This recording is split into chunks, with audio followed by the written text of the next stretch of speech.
Hello, Ilona. How are you? Can you Hi, hear? Joanne. I'm doing Ah, good. Thank you. How are you? I was like, there's a delay. There's a delay in the line.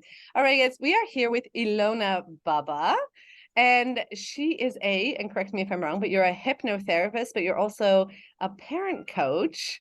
And I am just so excited because she is fairly new in business, but has gone through some challenges herself and was really identifying with being a badass mom in business. And that's why she wanted to come on and share a little bit about her background and her learnings. So I'm really excited. Thank you for being here. Maybe you could start off with telling Yeah, thank you us, for inviting me. is there a delay? Maybe there's a delay in There is, yes. oh, no. Okay. Okay. Maybe you could tell us a little bit about where you came from and your process to get to where you are right now. Sure. As you mentioned, I'm a clinical hypnotherapist and I'm on my way to getting certified as a parenting coach. So a little bit about me and my background. I grew up in Moldova. It's a very small country in Europe. Um, and then I had a pretty rough childhood. But then I moved to Romania and studied for early childhood education. Um, and then I moved back to Moldova and studied psychology. I then met my husband, and then we moved and immigrated to US. And here we had to start everything from zero. Kind of, I worked in different fields, looking to find my purpose and my mission in life. And then all the fields that I worked were kind of in service to other people, and I kind of loved this. I was drawn to help other people. But then at the age of 27, I became a mother, and that's when everything shifted for me. I was happy, fulfilled, and had this sense of purpose. But also, that period was when all of my triggers kind of came up, all of the deepest wounds came up.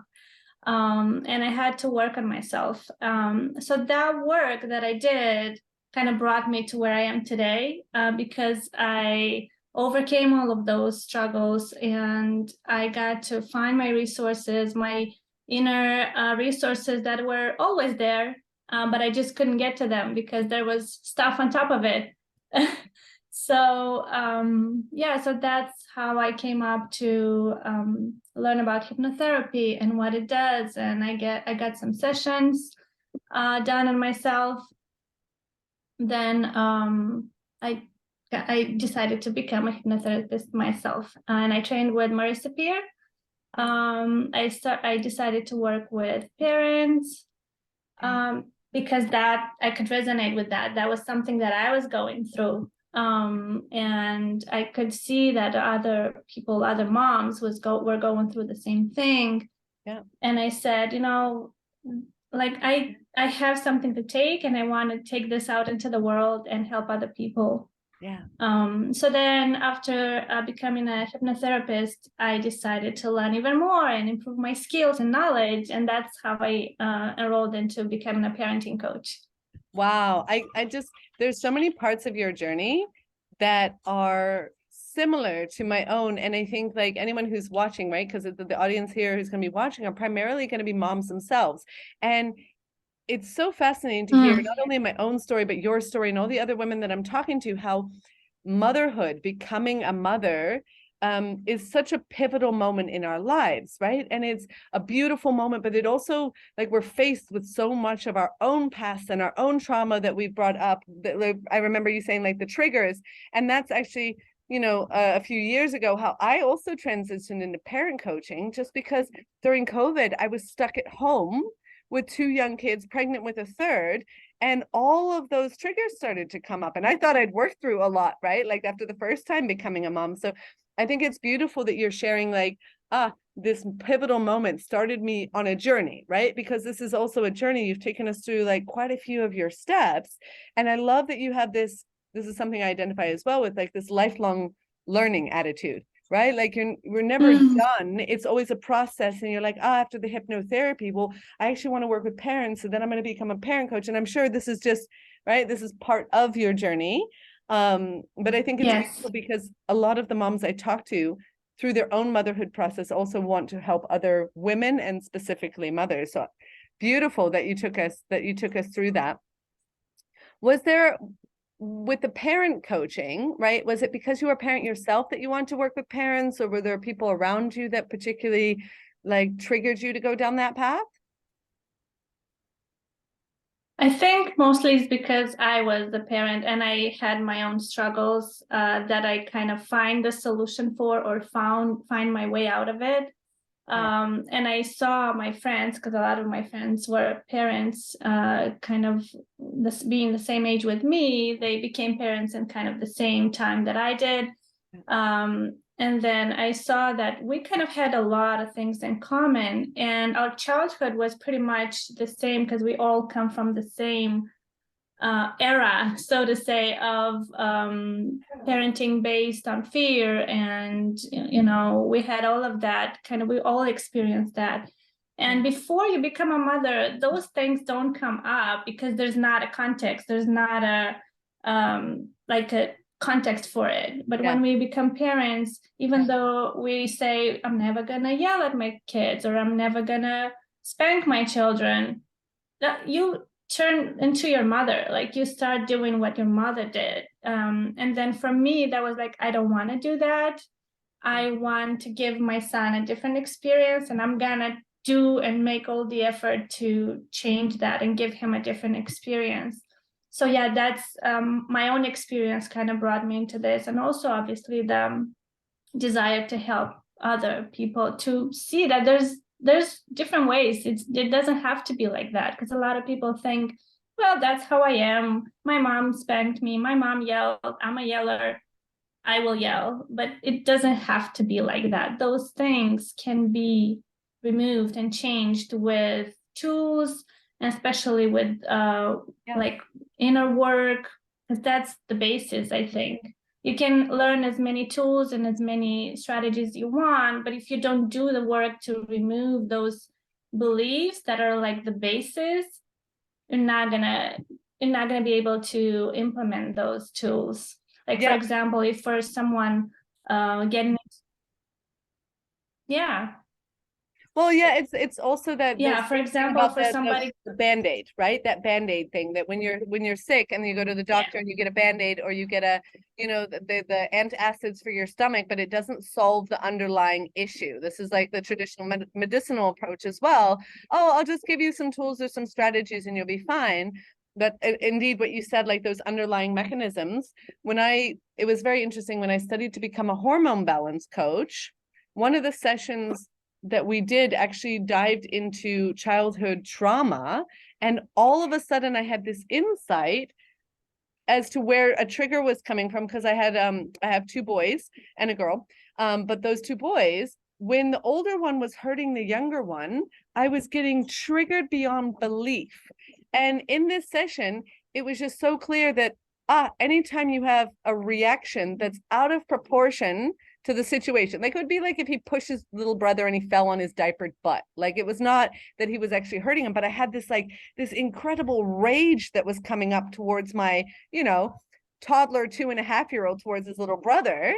And having that insight that, that is something that's coming up because, right, just that awareness that it is not the situation, it is not my child, and maybe it's not even my anger in the present moment, but maybe my own inner child or the things from my past, and just starting off on exactly that journey to, I don't think you have to stay in the past. That's why I never became like a psychologist. But if you're aware of the past and your issues, that allows you, I feel like that gives you the key to start working on it. And there's hypnotherapy is one of these ways, and I think it can be an incredibly powerful way. So that's your means to help people also. I love that. I find it's very supportive.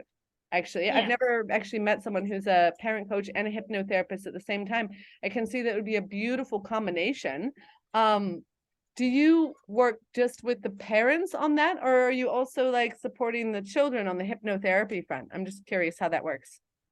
I don't work with children specifically. Yeah. I work with their parents because I believe that children are like a mirror of whatever their parents is given to them and providing to them. And if the parent is working on themselves, they can be a better model and example for the child, and the child will follow along.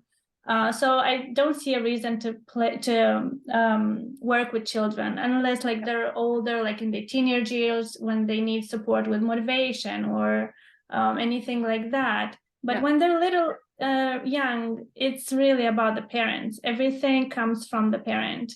And hypnotherapy, yeah, like you said, with hypnotherapy, I kind of work on the root cause. I work on the belief system and all of that. We remove that. And then parenting coaching is to give what to do instead, like to give tools, to give strategies, so the parent can like have something handy to do instead of yelling, instead of getting triggered.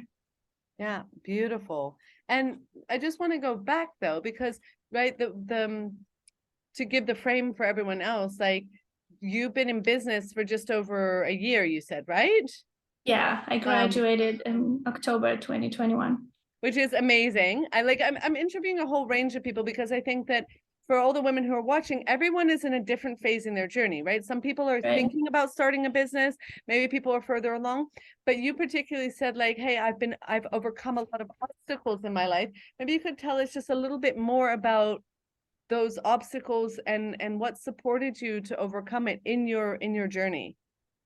Yeah, so as I mentioned at the beginning of our conversation, I had a pretty rough childhood. A lot of things were going on there, but some of them were my father was alcoholic, and my mom did not have the resources to be respectful and kind in a way. Like I'm sure, like every parents do whatever they can, and they have limited resources. Whatever they know at the moment, that's what they do. Yeah. So that's what I came from. So that's what I had inside of me. I had those whatever I learned from back home, a lot of sewing, seeing a lot of fighting and all of that. And before becoming a mother, as I said, there was not a real context for all of those things to come out. And when I became a mother, they did come out. That's when I started working on them. It helped me, like I started doing research just to see what can I do, like research, reading books. I took a lot of parenting programs to learn tools, but those programs, they were useful, didn't do a lot because learning, like we mentioned before, learning those tools before you do the inner work, it's not gonna do the thing. So it did help me to start therapy, to work on myself first, to start from the beginning. Yeah, and I think that's like the key takeaway from your journey is like, well, and I'm gonna go back to it because you mentioned you had an alcoholic father, right? I had an alcoholic father, right? And that process also through 12 years of self-development work of being able to forgive our parents for the way they were, knowing that they did the best that they could, but like the work on ourselves, right? That I want to come back to it because it's like everyone, almost every single person I've talked to, like you look at people on the outside and it seems like their life is all put together. I've learned that it's all BS, right? That Right. everyone has something. Everyone has something in their past. So to just really come from the perspective like, I've had obstacles, right? And I have the ability to either let them limit me right now or to do something about it and to move forward and develop myself, right? Because we've all, I'm sure you've met people who are stuck in that perpetual victim role, right? The ones that are like, you know, this bad thing happened to me, and so this is just the way I am. And that's a little bit the fixed versus the growth mindset that you think, oh, I am just this way. I cannot help it. My family was like this, so I'm like it. You touched on that as well. Or you have the mindset, okay, this bad stuff happened, but I am the one who is actually in control of what I do for the rest of my life moving forward. So overcoming that, but on a daily basis, right? So this is what I hear you saying as well. Like, it's not just a one-time thing to say like, Yes, oh, I'm going to solve my past trauma and my childhood and moving on. No, it's a process. And it is a you didn't process. really, Yes. you didn't say how many years, but I'm assuming it was a few years, right, of studying to become a hypnotherapist, going through your own therapy. So it's good for the whoever's watching this, right? Like, to know that we don't have to solve all those problems overnight.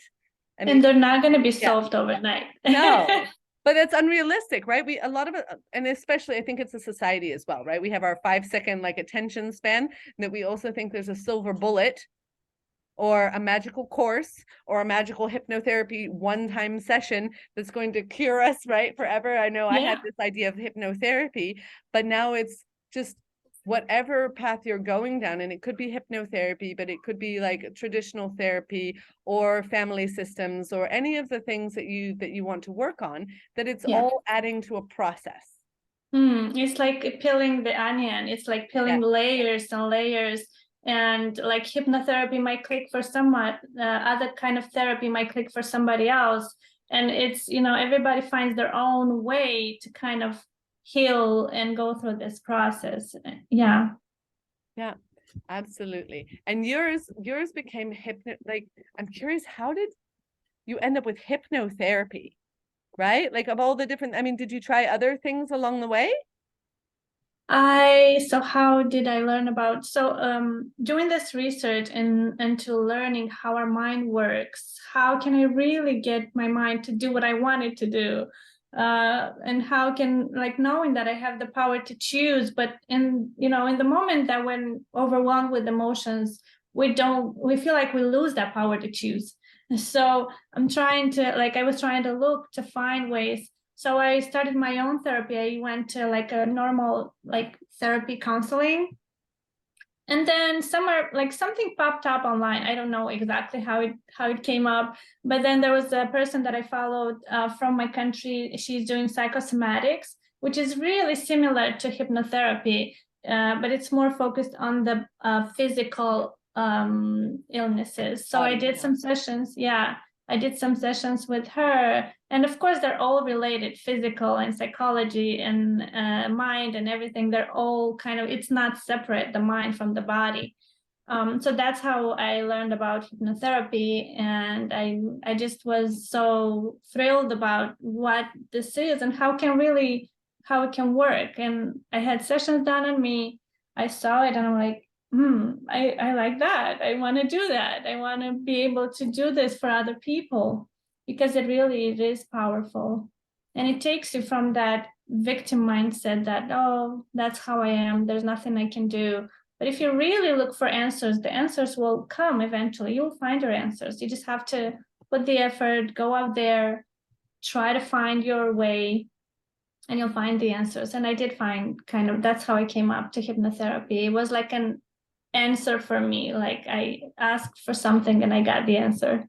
Yeah, yeah, that's beautiful. Like, because it's, hypnotherapy doesn't speak to everyone, and I had a huge resistance against it for a long time because I had an ex who went down the spiritual path and started studying hypnotherapy, and he really went off the deep end, and it had a very sad end to the story, but he ended up committing suicide. And that was my association for a long time with hypnotherapy, until I started, also looking at that, right, for myself, like how the situation had affected me, working through my grief on this, and then I could open up to also the beauty and allow myself to even go into a hypnotherapy session, right, to open up, because I think there's sometimes a fear of the unknown when it comes to different kinds of therapy. I don't know if you had that before going into hypnotherapy, but do you encounter that as well in your work, that people are really nervous or scared of hypnotherapy? Definitely, definitely. And hypnotherapy, like any other tool in the world, can Yeah, use with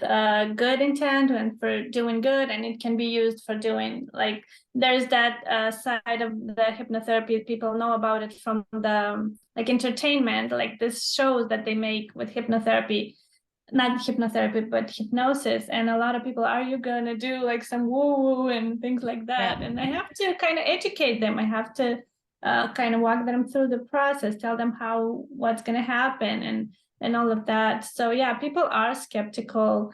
And I do see a lot of people that are they're not really open to it. But once we do it, and they after the session, they're like, wow, that was amazing. Or, I see on their faces the ease, the peace, like everything changes after they try it.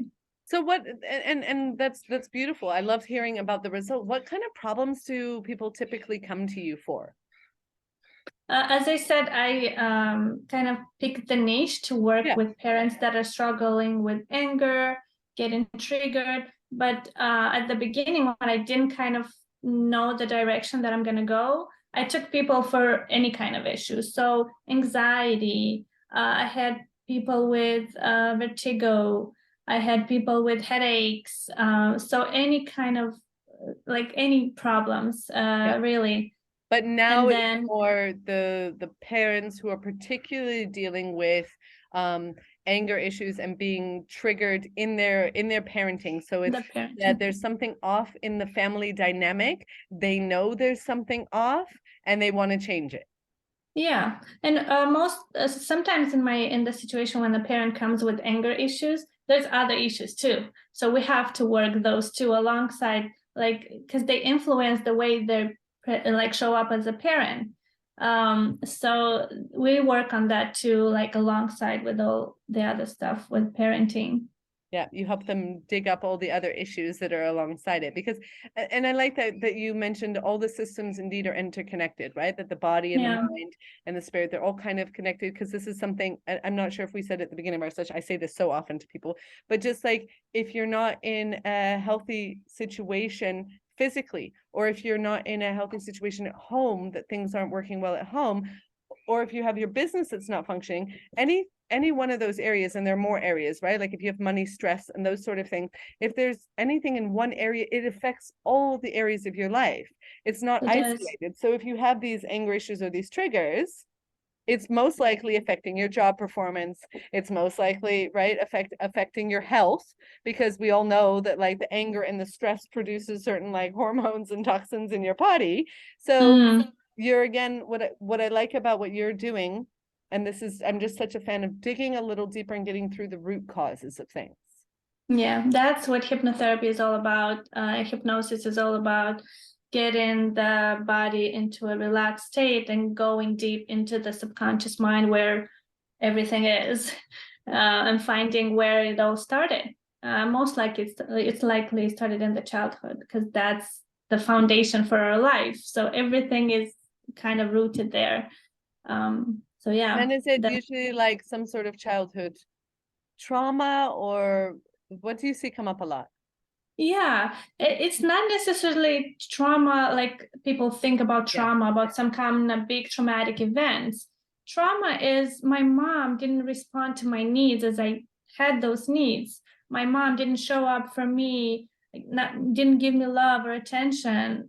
She yelled at me, or she neglected me, or my father and my mom, they had fights. They didn't argue with me, they didn't hit me, but I saw this constant tension, and I grew up in this tension. Like all of that can be considered trauma. When for children their needs are not met, then it kind of translates into some kind of belief that they take with them into their adulthood. Yeah, and you're talking about those basic human needs of being seen, being heard, being understood, right? And and kids' basic needs, right? That they need love and safety. And so if there's any situation, and it's so interesting about this, right? Like what you can take with you as quote unquote trauma, because, and this is the scary thing as a parent, and I'm sure other people can recognize this too, that like 90% of the time we're so on top of it, but then we know, and I've heard this back from my kids, they remember the one time when you yelled at them, or the one time, like where I pulled them apart too roughly, like because they were playing hard with each other. And that's what sticks in their mind. And that's like such a painful thing, because I almost feel like sometimes we're doomed as parents to like mess with our kids in some way or another. So I just need to like resign myself to the fact, because I used to be so hard on myself, and I'm sure you've seen the parents as well that are making progress and doing really amazing things, and yet are so hard on themselves and expect that perfectionism, right? Expect to be the perfect parent. And it takes the joy and the fun out of parenting, and it also just makes you feel guilty, and guilt like It kills does. fun, right? Yeah. It's not about being perfect. And a lot of people that didn't have what they needed as a child, they're so stressed about giving that to their children that they want to do it perfectly. They want to do it like, but there's no perfect way. The only thing that matters, like I think for the kids, they need to feel that their parent is showing up, is giving the best that they can, and not trying to do perfectly, because there's no perfect way. Everybody who has a mother, like somebody said, everybody who has a mother, they will eventually need a therapy. So there's no way to do this perfectly. But there are some ways that have a bigger impact on how the child is raised. Yeah. And so what I'm hearing about this, and I think it's an applicable lesson to business as well as like your parenting process, is do the best you can, right? Yeah. Like that, if you have that learning mindset that you're constantly working on yourself and taking those steps forward, not just like sitting there and being like, oh, I'm doing the best I can, but actively like working on it, being aware, reflecting, right? Because that's a huge thing as well. Like if you need to, I'm imagining, right, your clients have to first be aware that there's a problem before they can even do something about it. It's the same as like an alcoholic first has to realize that, oh, their drinking is having a negative impact on their life before they'll even be open to taking any action towards changing things, right? So just that, I think, is a nice one for people to take away, because in business, it's the same, right? We're often so hard on ourselves. There's the perfectionism, there's the I should have been here by now, because we compare ourselves to other people on social media. So I love the fact that you self-identify as like a badass mom in business 1 year into business, because and I find that so inspiring, and I'm sure other people watching this will too, because when I was 1 year into business, I definitely did not have that identity. So that's like a real credit to all the work that you did leading up to this. So, right, I feel like that walks the talk, and that's very aligned with what you've been saying, is that you need to do all that inner work, right? Yeah. To get to, and that's giving you, I can imagine, just more confidence in your business, more confidence in the results that you're creating for your clients, more enjoyment and alignment with the work that you're doing as well, because you have that deeper why already, right? That's something like, you know that you had this childhood, you've worked through it, you want to help other parents to not have to go through that process in the same way that you went through when you went into motherhood. So that's really lovely. It's a real credit to all the work you did before. Yeah, thank you. It's about showing up, like you said, like even as a parent and as a person in business, it's about showing up every day imperfectly. And as parents, even if you mess up, it's okay, as long as you, as you said, awareness is very important, that, I didn't show up in the way that I'm proud of, and I want to apologize. Like doing that for the child, it will have a huge difference in how they perceive this, whatever happened. Like if you yelled or if you did something, if you take the time to kind of repair and make sense of the experience for the child, it's going to have a completely different experience for them. And yeah, I believe so much in this. I believe so much in what I do, that I do want to, share this with the world, and I believe in it. And I know that people can benefit from it, and it can change their life. Amazing.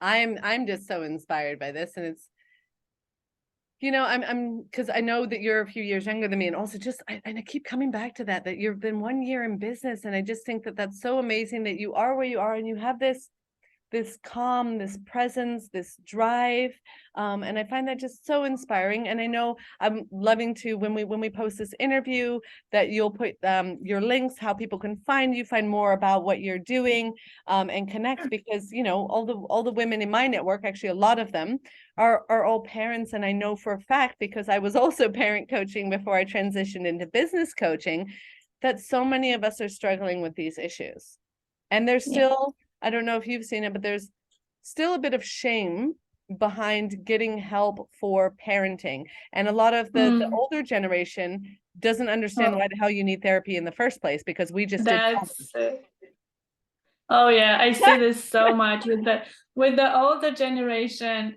It's just they're like, my mom spanked me, I spanked my children, they're all turned out fine. Why do you need to do all of this?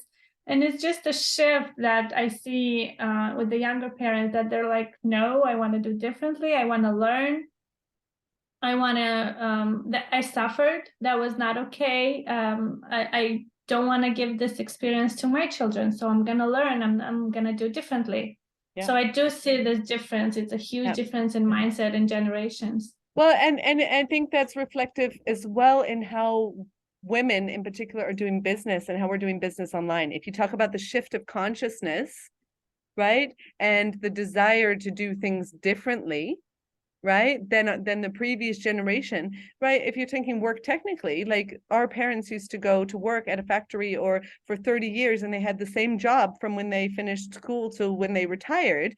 And the whole concept of one, working online, but two, having different careers, combining work and motherhood, right? It used to be like, you know, women stayed at home. That's only changed like in the last like 50 years. And it depending on the country that you're in too, like some countries are further than the other, but there's still a huge inequality for women in the workforce. So I think women like you and myself as well, who are creating our ideal business online in alignment with ourselves, in alignment with our passion, not just, oh, I went to school and I studied this, so I guess this is the job that I'm going to do for the rest of my life, but actually like coming from that deeper place of why and creating a positive impact on the world. I feel like that's also been a real shift. And very recently, I would even say during our generation, that has been happening. So that's so cool to see, because it's creating a whole new, like a layer of possibilities across the world. I mean, you're in Chicago, I'm in Costa Rica. We're here having this awesome interview, and people from all over the world are going to be watching it and be inspired and be able to apply it to their own situations, which is just so cool. You can help people that are on the other side of the planet, which just wasn't possible a couple of decades ago, right? Yeah, I'm so grateful for this opportunity, because you can, like you said, you can make your life and your business around you and how you see yourself, and it doesn't have to be just one certain way.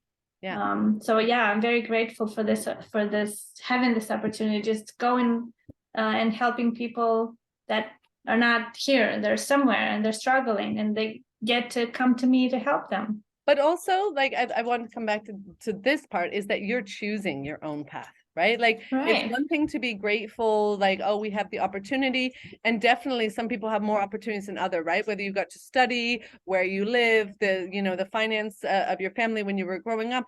But the fact that you are actively choosing a path, right, that's impacting other people. And it's not always the easiest path, right? When you want to help other people, like the helping roles can be challenging, or working online is not always the easiest, or working from home.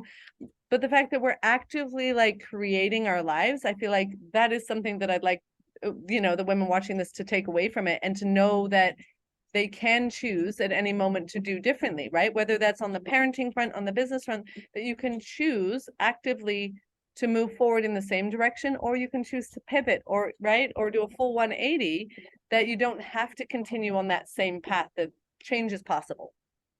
Right. Yeah. Change is usually uncomfortable for people. That's why they don't want to do it. But having the opportunity to choose the way you want to go consciously, just the way that makes sense for you, is powerful. I think that's actually a beautiful note to end our interview on, right? Like that conscious change and what works for you. So amazing. All right, Ilona, thank you so much for your time today. And I'm really looking forward to seeing what people think of this interview and to get inspired by your journey. So thank you so much for coming on and sharing. Thank you for having me. It was a pleasure. All right. Bye-bye. Bye.